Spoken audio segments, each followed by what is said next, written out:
For more insight into Southwest's losses, we're going to bring in David Kass, a finance professor at the University of Maryland.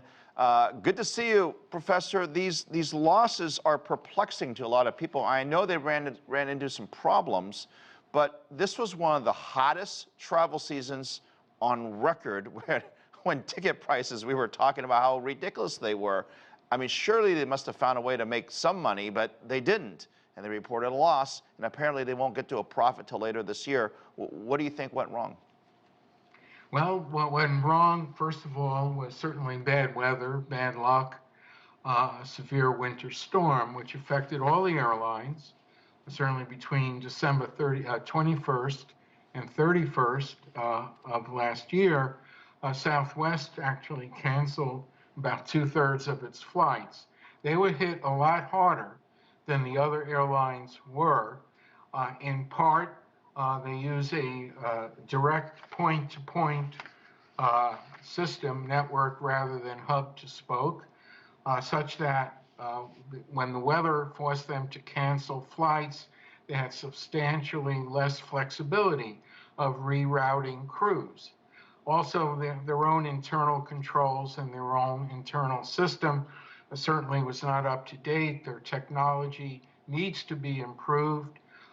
So they ran into these severe problems and were hit harder in terms of earnings during the fourth quarter than the other three major airlines in the United States. I mean, here's the thing is, during the pandemic, we were worried that these airlines essentially would go out of business because nobody was flying.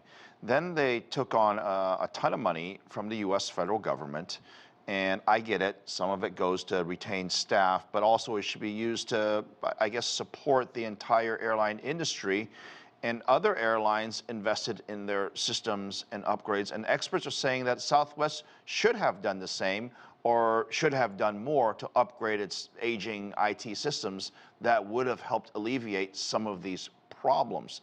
How much responsibility does management have in a situation like this? I think it is substantial. I think there is some evidence that they certainly did not make the appropriate investment in their systems, that they were perhaps a step or two behind their competition in this regard. And they will have to obviously make up for lost time in the months ahead.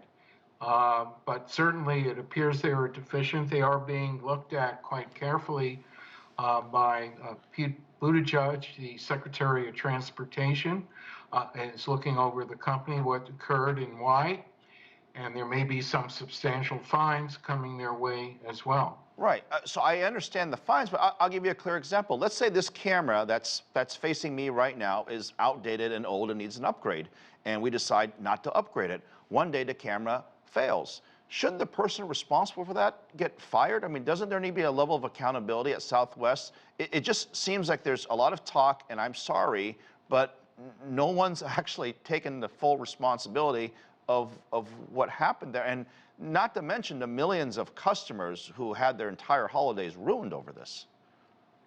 Yes, I think, and I agree with you certainly, that there should be accountability in the corporation. And I don't know if somewhere along the line, may not be the CEO who's fired, but someone further down may indeed be fired. I think there needs to be an internal review, certainly within the corporation, to see where they fell short and why.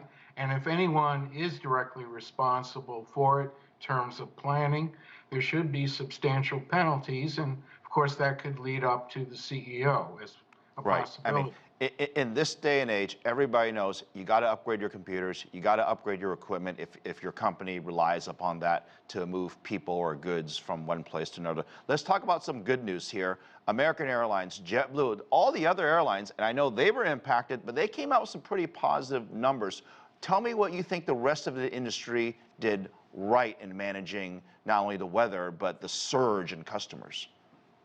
Well, I think they were certainly less effective. Once again, they used a hub and spoke system, which permitted them to adjust to cancellations a little more quickly, to be less effective than the point-to-point of Southwest. I guess they were also planned perhaps a little bit better.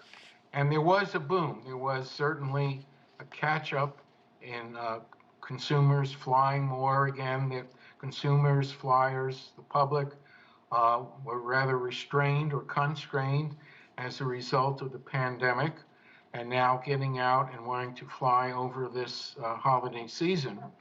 And so the other airlines did experience this increase in demand, but they were affected to some extent also by the weather, but certainly to a much Right. lesser extent. They did earn profits, as you mentioned, but Southwest was certainly hit harder than the other airlines. Well, we hope, obviously, they get their stuff fixed. And, of course, selfishly for us, we would like ticket prices to come back down. But I think, sadly, demand still remains very strong. Professor David Kass, really appreciate your thoughts for us from the University of Maryland. Thank you. Thank you.